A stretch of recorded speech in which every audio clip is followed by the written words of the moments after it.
Hi, Rick. How are you? I'm well. How are you doing? I'm doing well, thank you. It's nice to see you. Welcome to Law Break. It's your first time here on Law Break, and I'm happy to have you as my guest today. Thank you for having me. I'm very happy to be here.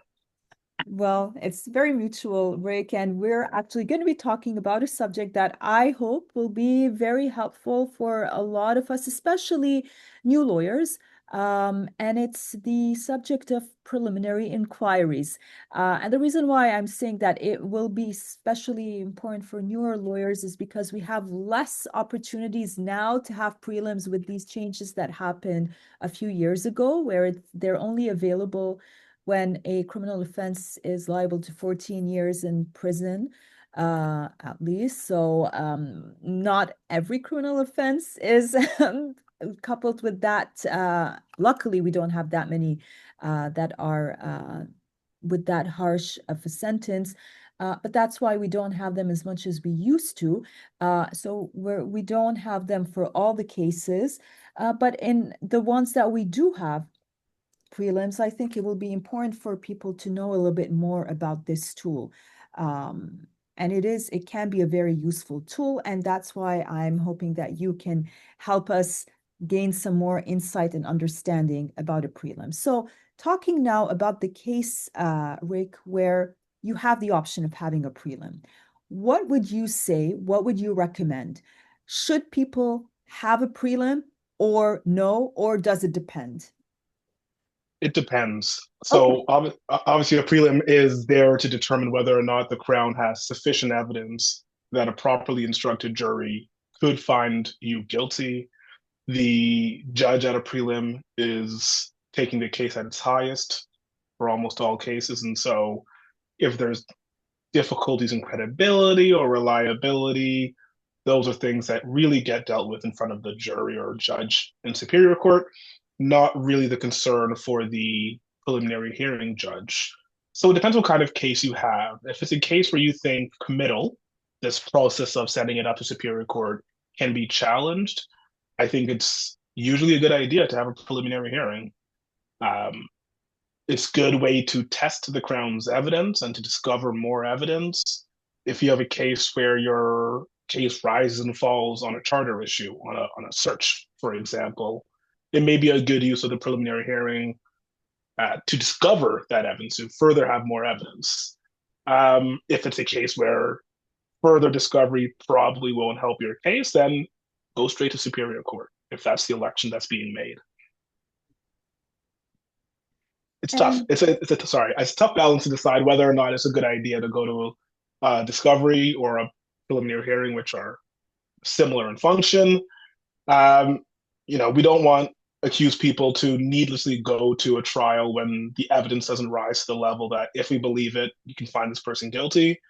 If you're in a position like that on any case where you're eligible for a preliminary hearing, it's probably a good use of time and a good use of resources, either a client's resources or legal aid's resources. If you have a case where there is uh, where you need to just know more about the case, that's the purpose of a preliminary hearing, or the ancillary purpose of a preliminary hearing, the discovery aspect of it, to know a bit more about the case. to know a bit more, so if we want to clarify here, is it more in terms of how, let's say, a witness can will be testifying, or is it more information from a witness? What do you mean by you want to know more? I want to know more about the case to meet and whether or not there's a defense. Some people use a preliminary hearing to see how a complainant or how a Yeah. witness testifies. I don't use it for that purpose. I mean, the witness is going to testify how the witness testifies. It's really about the information and the ammunition that I'm able to uh, put together that allows and makes a preliminary hearing useful for me. Okay. And you did mention that it's a way for you then to discover the evidence. So how do you do that? Yeah, so the primary purpose of a preliminary hearing is to see if there's enough evidence to put it to a jury. But the secondary purpose is discovery, to figure out, is there more about this case that I need to know? I tend to ask open ended questions, or questions that ensure that the witness, their answer, they're stuck with that answer. So if it's a question about whether or not police conducted particular surveillance, I'm going to want to discover that in the preliminary hearing. Where did you conduct the surveillance? How was it conducted? Because if I get disclosure after the preliminary hearing that shows different surveillance or different things were taken, now the officer, in my example, is stuck with the answer they gave. It's under oath evidence. In some cases, you're able to test the evidence of prior statements that were given to police at a preliminary hearing, and so you can ensure that whatever the evidence is that you want to be nailed down can be nailed down at a preliminary hearing. And so tell us, Rick, is so you mentioned open-ended questions.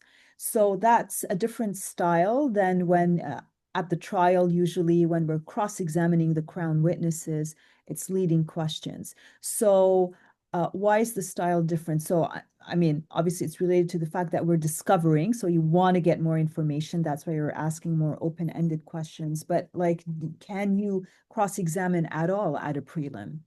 You can. The rules don't Hmm. prevent you from cross-examining at a prelim.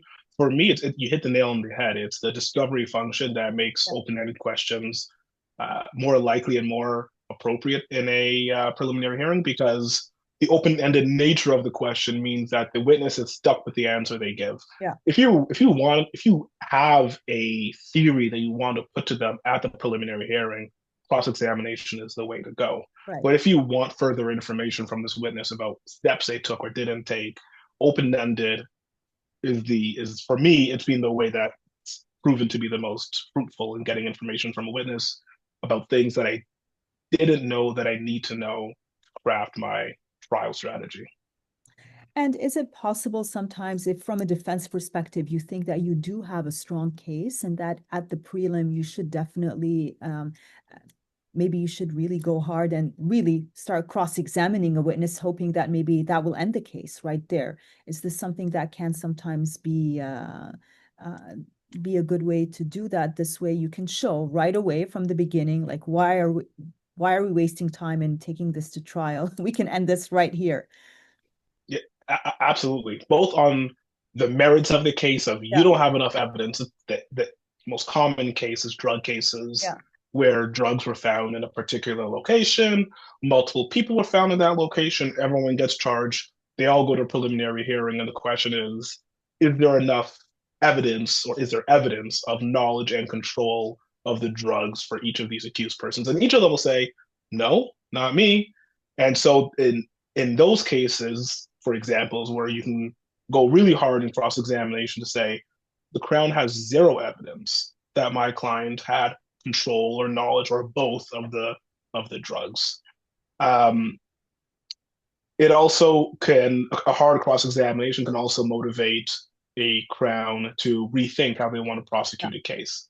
If you are successful in proving there are several charter breaches here, and the most likely remedy is a stay of proceedings or exclusion of evidence or something to that effect, the prosecutor is going to think about that and consider how they want to prosecute the case. They may, abandon some of the charges and say, Yeah, okay, if we just focus in on these charges, is that something that we can agree to? Because I agree with you, after hearing your cross examination at the prelim, yeah. I have difficulties with the charter issue. So yeah, it's certainly an attempt, or certainly a good time to put pressure on the Crown and expose some of the frailties in the Crown's case. Now, you did mention something interesting and important, though.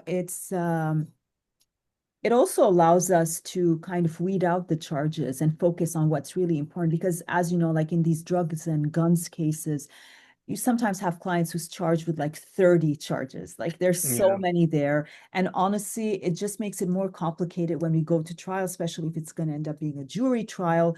So a prelim then can be used here as a tool to just filter and see, like, do we really need to have like a trial on all of these charges? So that is also another thing that is really very important to check here. So you said that a prelim can also be used for discovery. Now, we do have discoveries as opposed to the prelim. So that can Yes. sometimes be confusing to people. Uh, what's the difference?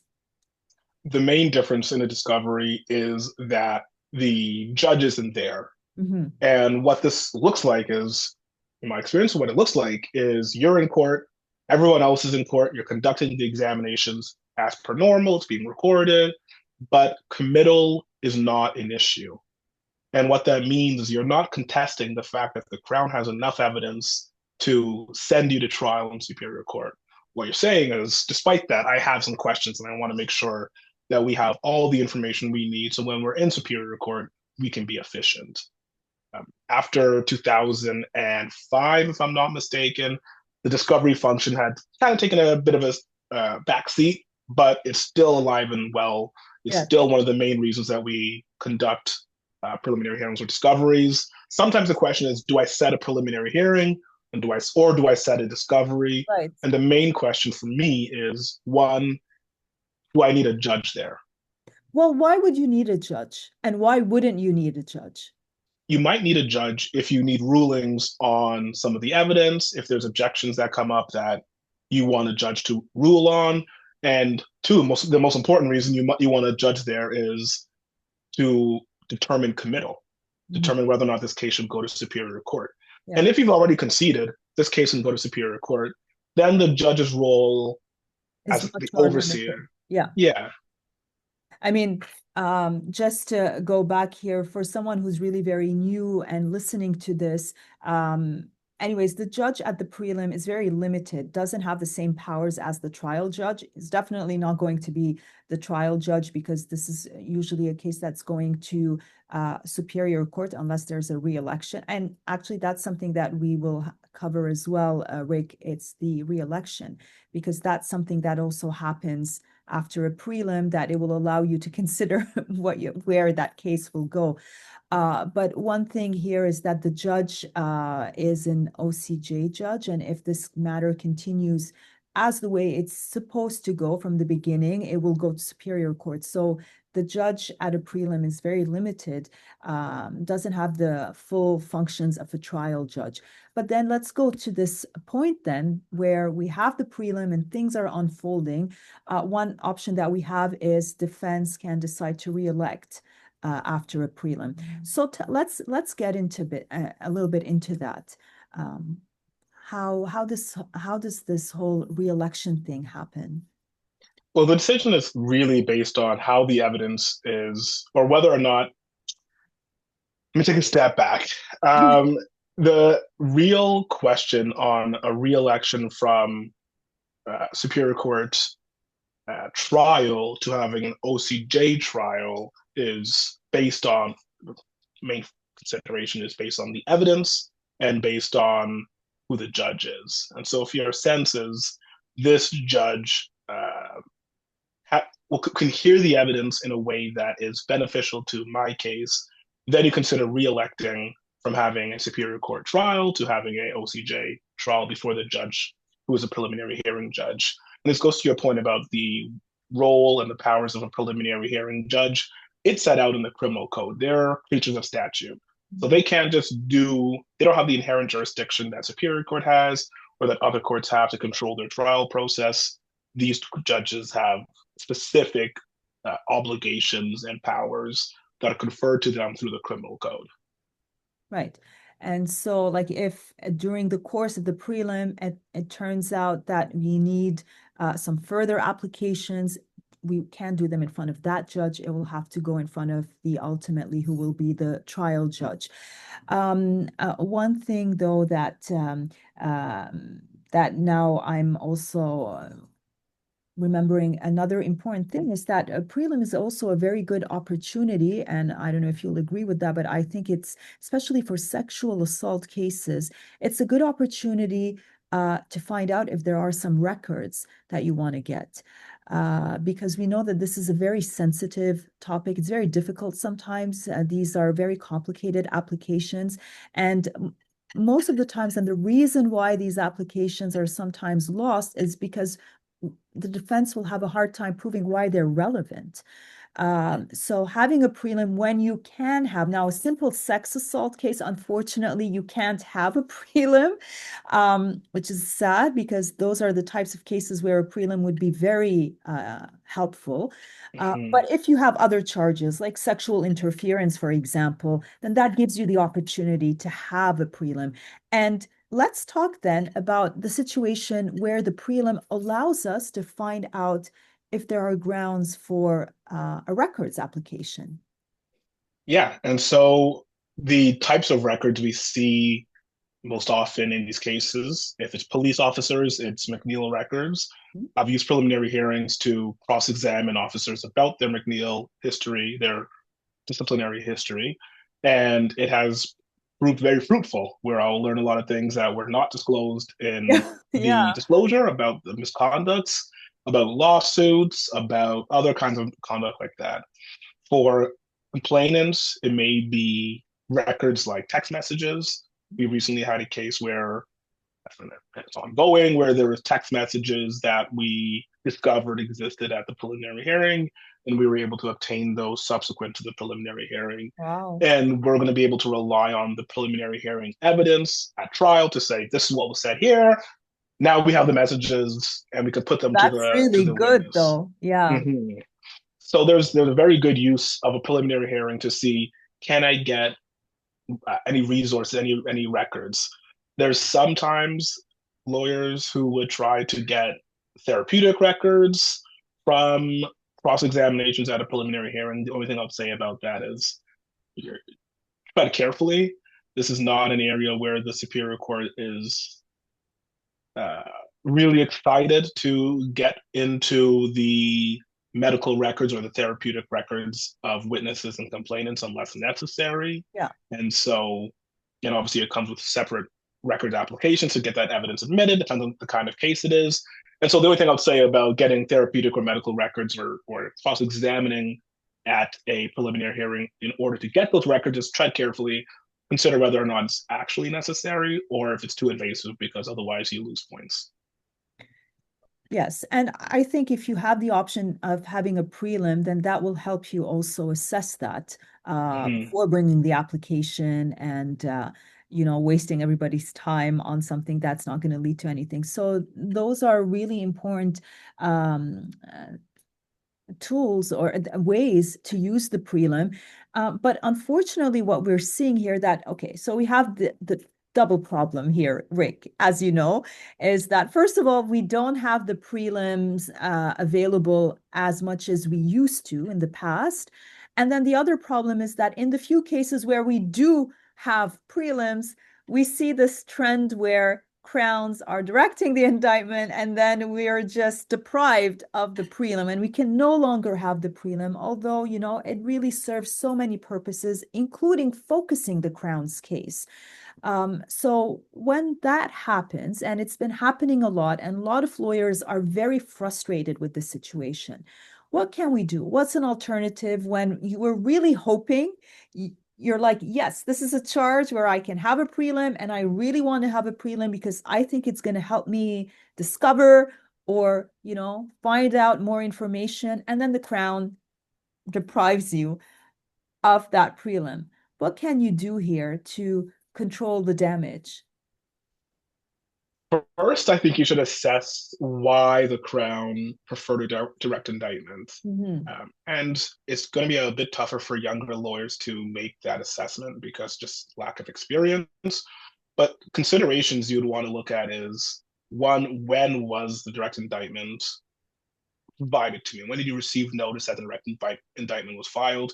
Often Crowns take the position that it is subject to privilege or subject to confidentiality, and so they don't reveal to you when they make the application to the deputy attorney general or attorney general for a direct indictment. You just find out either mid prelim, shortly before their prelim, something like that, which is a common practice. You can bring a motion to quash the direct indictment, and the allegation has to be, or the test that you have to meet, is an abusive process that the Crown engaged in by preferring a direct indictment. It is very difficult. The Yeah. courts are going to be very deferential to the Crown's uh, decision making here. And so if you're not going to go the route of trying to quash direct indictment, try to reverse what happened, and you just are accepting the reality that you have no longer have a preliminary hearing, one option is depends who the witnesses are that you needed to discover. See whether or not you can discover them outside of court. If it's a Mm. police officer, you may be able to engage with them outside of court.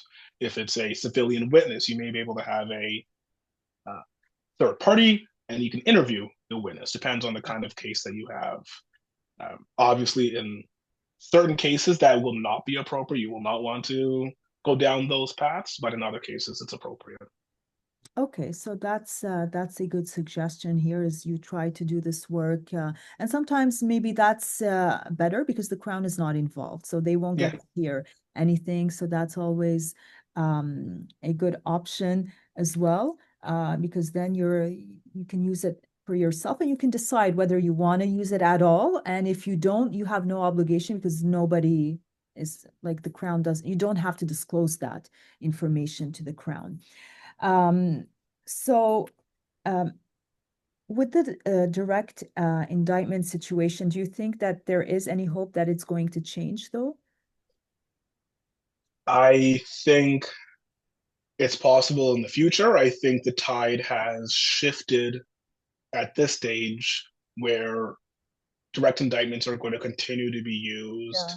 to kind of try to keep the wheels of justice moving forward. This isn't the way to do it, but it seems to be the way that the crowns in Ontario have taken it upon themselves to try and ameliorate the situation we have with 11B.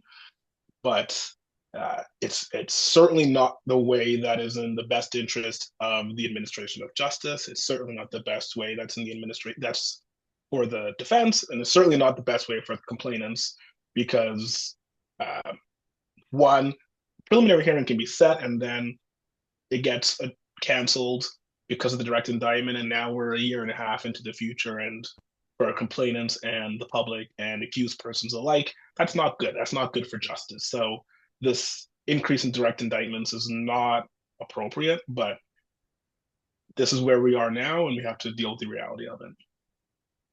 Okay.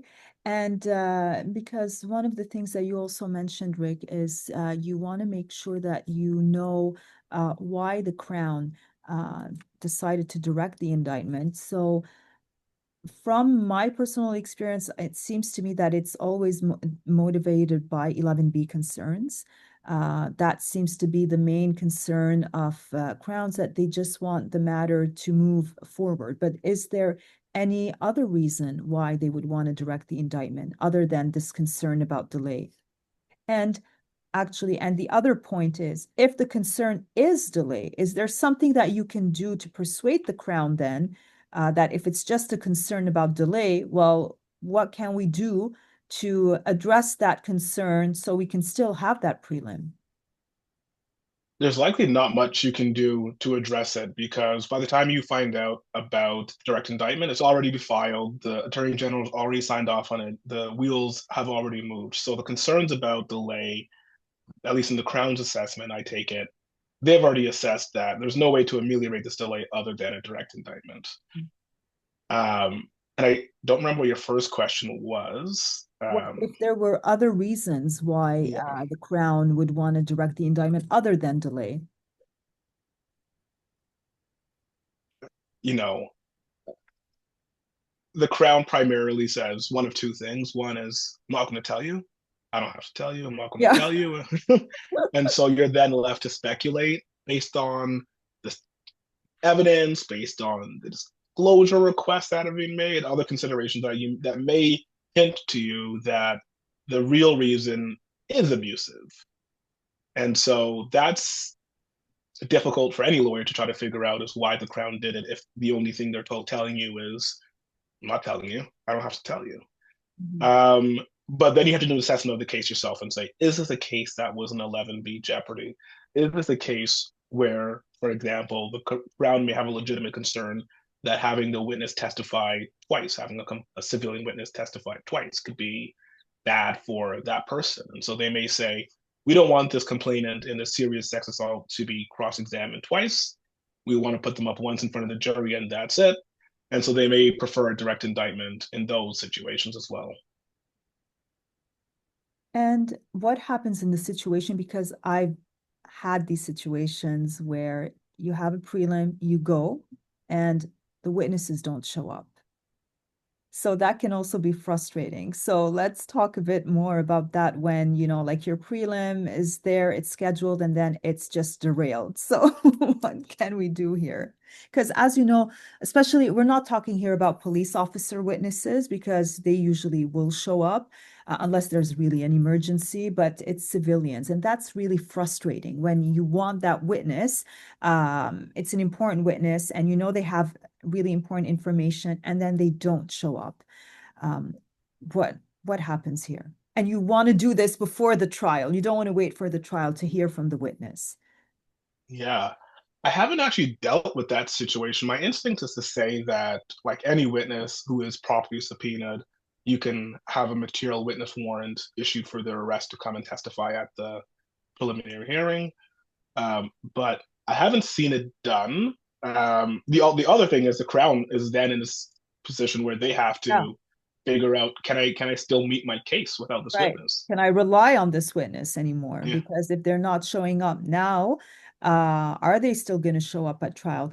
And actually, on these types of cases, this is where it is important because it is ultimately a test for the Crown to see how this case is going to look like at trial. So if you have a witness that's already giving a Crown witness that's already giving the Crown a hard time, is reluctant, and doesn't want to show up, because it's a serious domestic case or a serious sexual case, then that will be a good opportunity for the Crown to consider that, okay, maybe we can resolve this. We can try to find a way to, it could be either a peace bond or a guilty plea to something lesser that the accused is prepared to plead guilty to. So that's also when a preliminary inquiry can be really very important, can save you lots of time. You can deal with that even before you go to a trial. And obviously, clients love that. They love yeah, when the case is over even before and without a trial. So that's also another important thing. So, Rick, I wanted to ask you, are there any other points that we missed that you think, or final tips that you have related to prelims that you think people should be aware of? Or if you have some tips, but maybe one thing that I will ask you as a final point here is, what advice do you give to lawyers who on how to prepare for a prelim? yeah.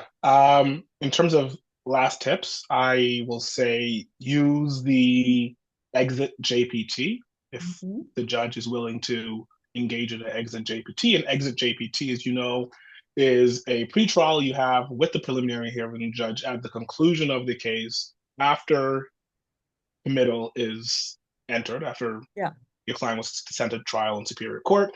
And it's, judicial pretrial with the preliminary hearing judge. They've heard the evidence, and these can be very fruitful because it can assist two bases. One, it can assist the Crown having a JPT judge after a prelim say, "I've heard your case, and although there is a basis to commit this person to stand trial, there seems to be serious trouble with your case, Crown."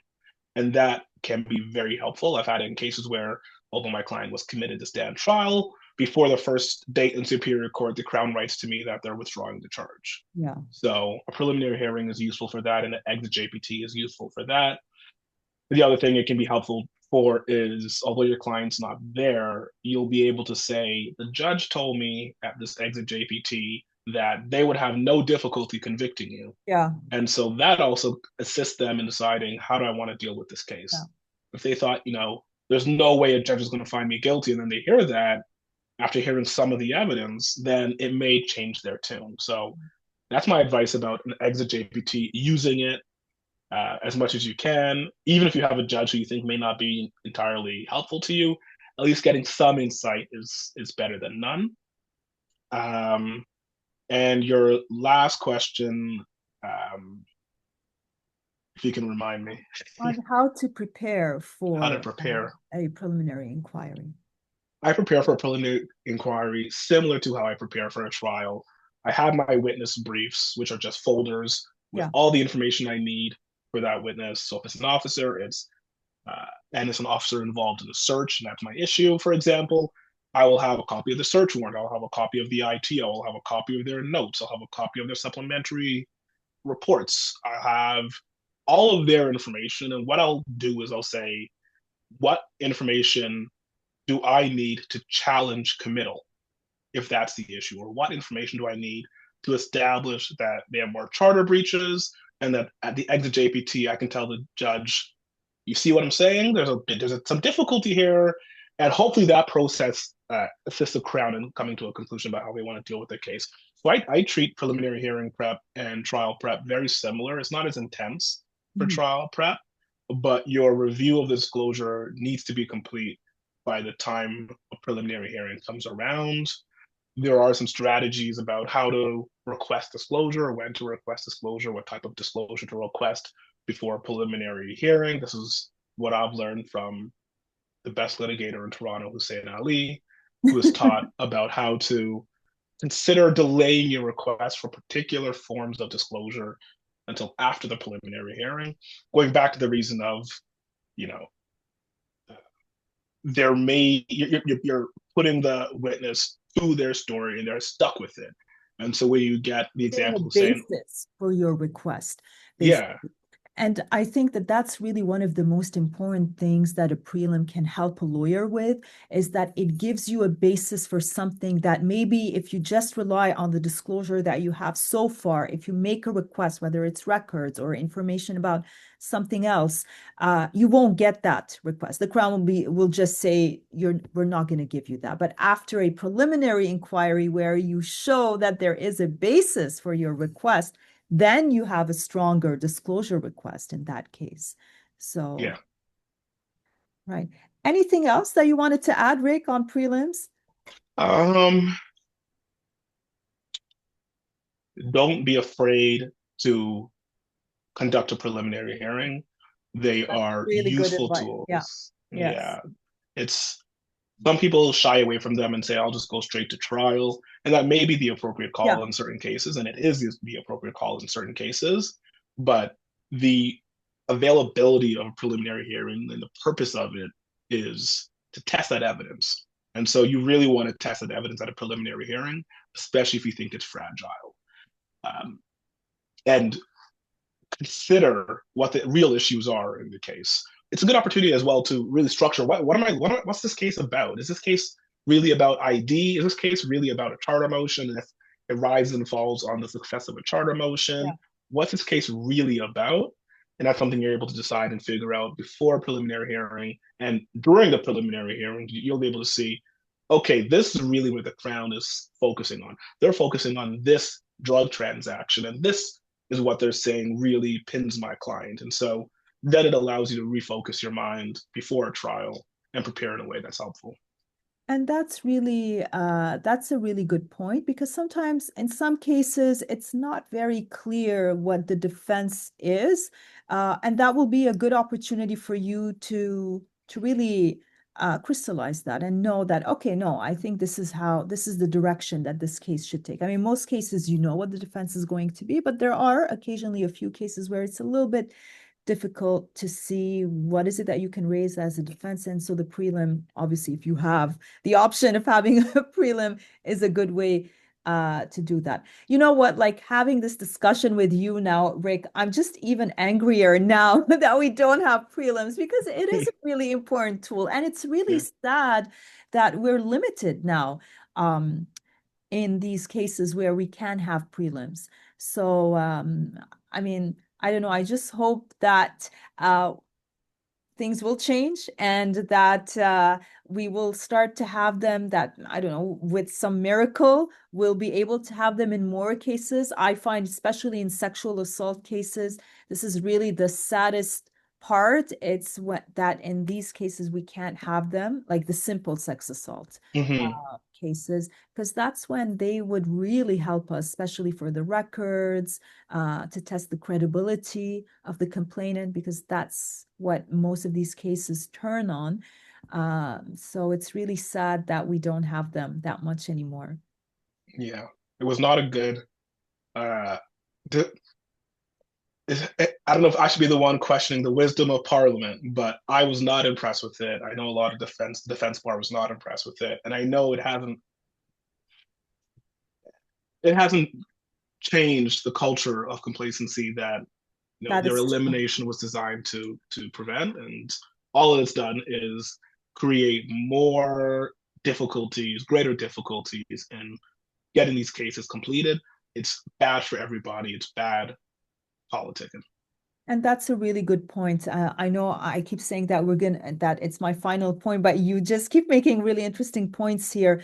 But I do want to talk a little bit more about that because it seems like uh, the reason why prelims, whether it was by the legislation or even Crowns trying to direct the indictment, it's always this concern with delay, delay, delay. And it seems like 11B is really behind everything, all these new changes and all these new directives that we want things to go faster.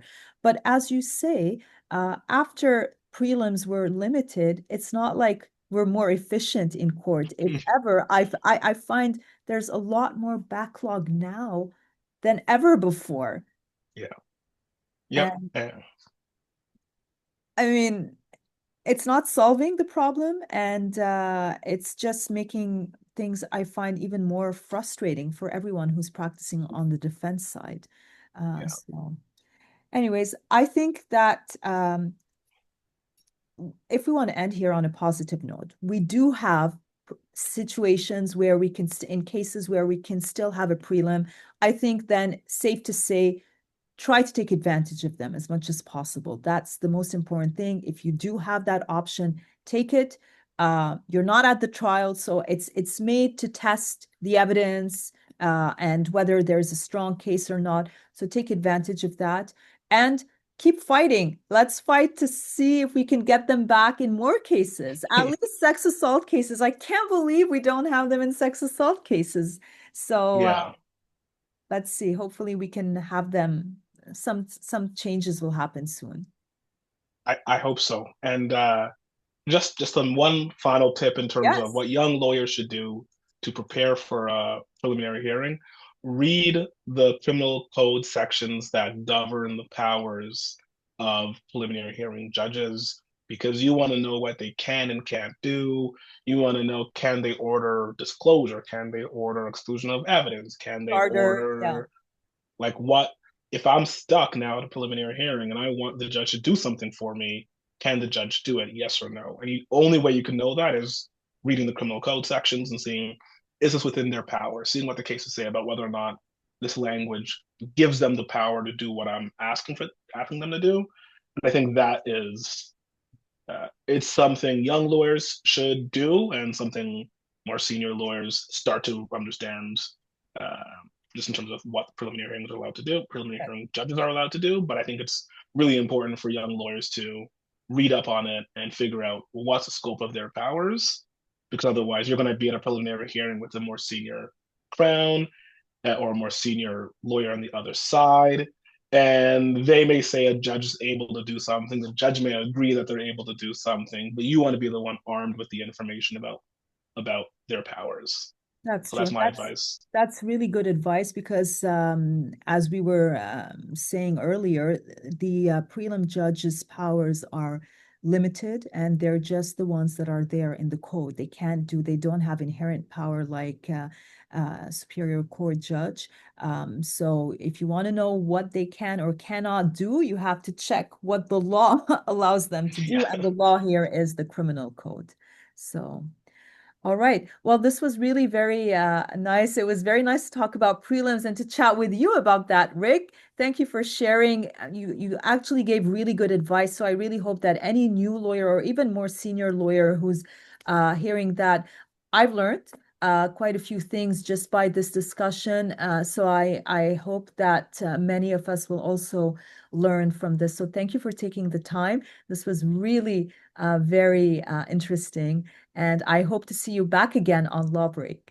Yeah, absolutely. My pleasure. Thank you for having me. Thank you, Rick.